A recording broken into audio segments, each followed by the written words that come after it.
כשאדם מאבד את הטעם מתייאש מכוחות של עצמו, עליו לפנות לשמיים. יש שם מי שמקשיב רק לו, ואז מבלי לדעת כלום אדם מקבל מענה, רצונות חדשים, מילוי וקידום, תקוות לעתיד טוב ושונה. אחר כך הוא שוב נופל, שוב מתחיל לצעוק ולסנוע, מרגיש ריקנות מחומר ומרוח, בקושי סוחב את עצמו.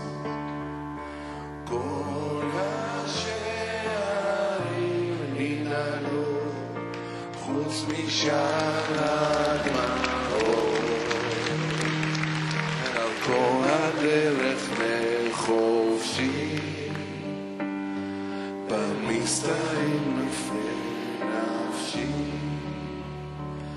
והוא נופל כבר בלי חומר דלק, הכל ריקני וזר, גם בעבודה, גם בתוך הבית. מרגיש מבפנים שום דבר, לפעמים מעדיף את החומר, לפעמים את הרוח, אבל גרוע מכל כלום. רק רוצה לדוח, רק רוצה להתרסק וליפול. ועוברים חודשים של טוב ורע, בלבול גובר וחונק, עד שאין כבר מוצא, מתוך הביצה הוא קם ובוכה וצועק. כל השערים ננעלו חוץ משער הדמעות, דרכו הדרך לחופשי, במסתרים תבכה נפשי. וזה לא בכי מרפול ידיים, פשוט האדם כבר מבין שלבד אי אפשר, צריך מינימום שניים.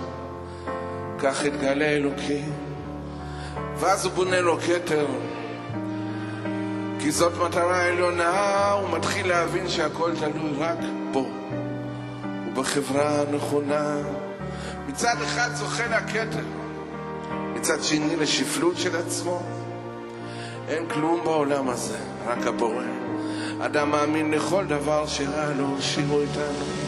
כל השערים ננעלו חוץ משער הדמעות, דרכו הדרך לחופשי, המסתורים תבכה נפשי.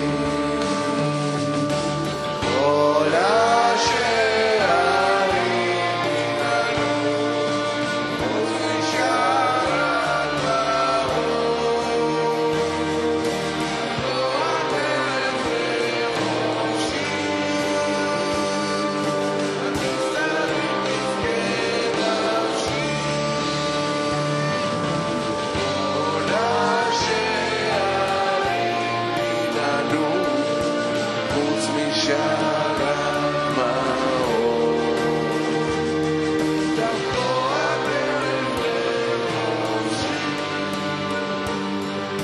המסתרים תבכה